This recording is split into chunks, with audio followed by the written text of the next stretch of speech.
Hello everybody and welcome back to the channel. Today I want to talk to you about the R3 and what tires should you be running on it. So I was looking through Facebook on the R3 page the other night, and I saw multiple people asking a question about what tire size should they be running on their R3, and I've seen this question come up just all the time, it feels like, on this Facebook group. And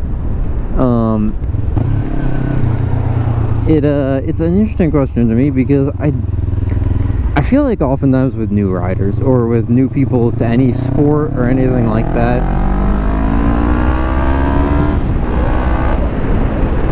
there is a great fascination amongst new people with equipment. So say, for instance, you are starting to play tennis, you are new, you're probably going to be very fascinated with, do I have the right racket?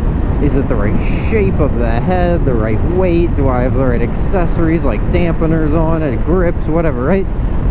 People that are new to things oftentimes look to their equipment and want to blame their equipment for why they're not able to do what they want to do, for instance. So maybe with a motorcycle, you imagine yourself immediately being a Valentino Rossi, a Marc Marquez, knee down on your little R3 that you just bought from the dealership, and then you're surprised when you realize that the tires don't feel very good in a corner because the stock, I think they're stock Michelins, don't feel that good, and so you blame the equipment. And you know, there could be some other things, like maybe the suspension isn't as good, or your tire pressure is off, or maybe you're just not familiar with what a motorcycle is going to feel like in a corner.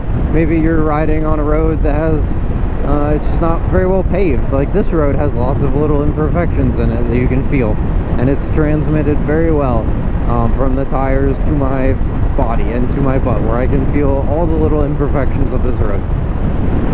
And so I would talk about this because when I see it come up on the Facebook group, it just seems like maybe there's some confusion about the importance of your rear tire and stuff like that. So, full disclosure, this bike, I actually just I'm doing my 50 miles of braking, which is why this is a chill video and I'm not going to be ripping, because I'm doing my, 50 miles or so of just riding it around, gently scrubbing in the tires. So, I now have a Diablo Rosso 4 with a 150 tire on it. So I had Diablo Rosso 2s with a 150 on it, and then before that it would have been stock tires.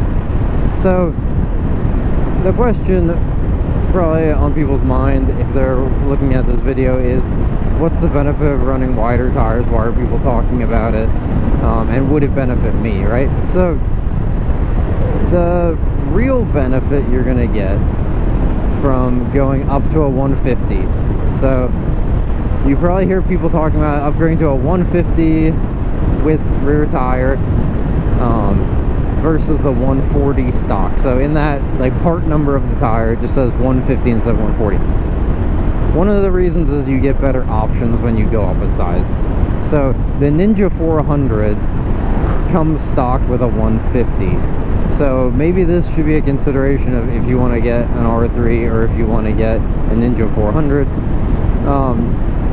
That the Ninja 400 just comes with a stock rear tire that might be more of what you want, which is a 150, and it'll have a wider rim because the R3 is a 140, and so you get it with a 140. And if you put a 150 tire on it, it's gonna be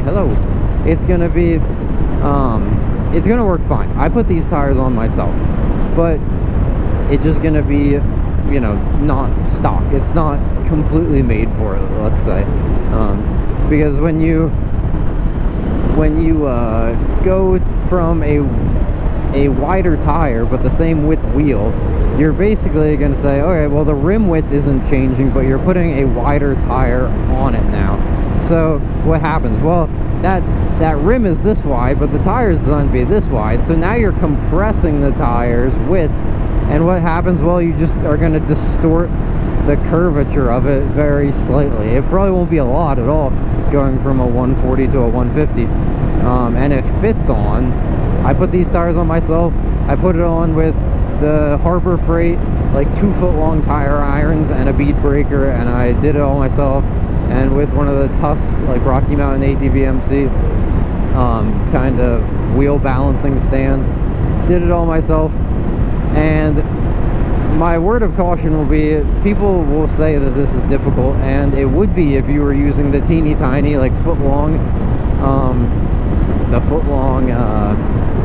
like tire spoons. I mean, I said 2 foot. Maybe they're actually 2.5 or 3 foot. They're really long irons. And so you actually get so much leverage that you can rip the sidewall of the tire. So you need to be careful when you're putting them on. And I highly recommend doing the soap and water stuff all over the side, make that tire more slippery to fit over the bead. But it does fit. You can do it yourself. But if you're spending, I don't know how much these tires were, I don't remember, I bought them a couple months ago planning to do this, but you might not want to risk, like, let's say $170, $200 tire or whatever, something like that. So these bicycles make me nervous, man. Cars sometimes just pass them and they come into my lane like they're gonna hit me. A little unsettling. So anyway, you can get better tire options if you go up to a 150. So you can get Pirelli Diablo Rossos. Used to be the 4s, now you can get 3s, or it used to be the 2s, now you can get 3s and 4s, I believe.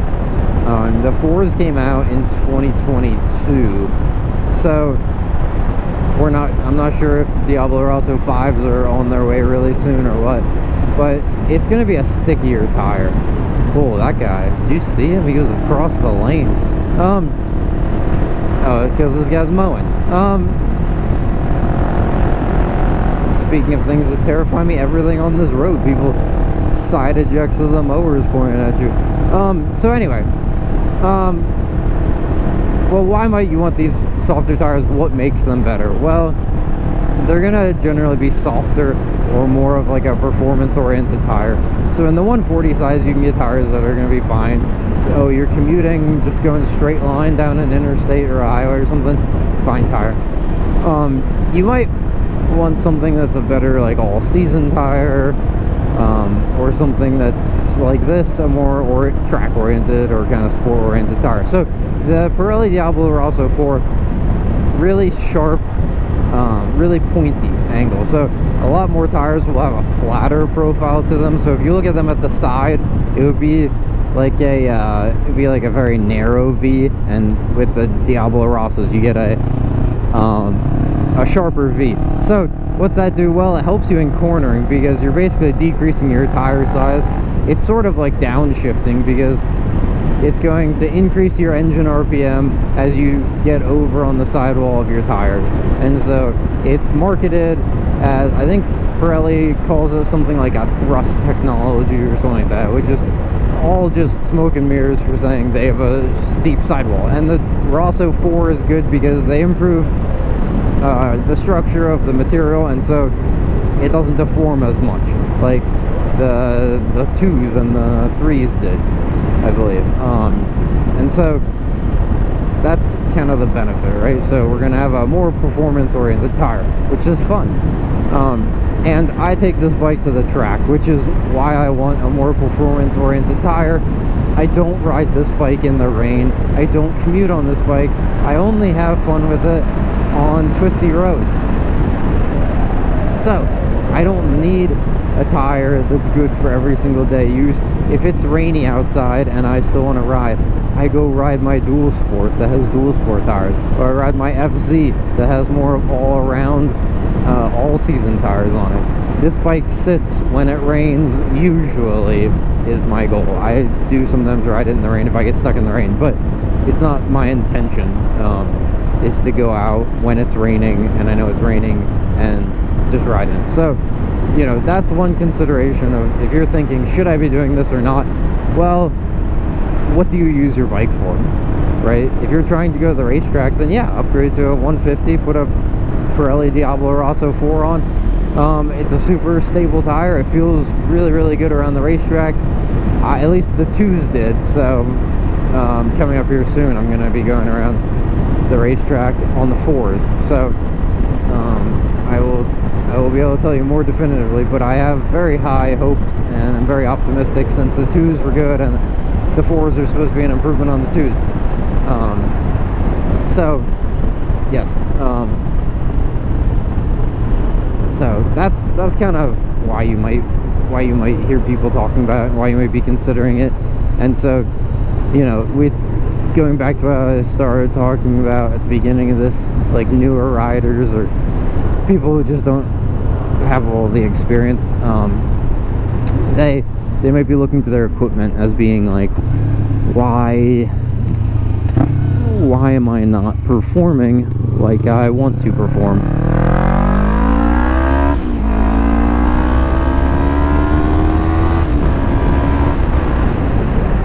And so the answer to that might really not lie in your tires at all.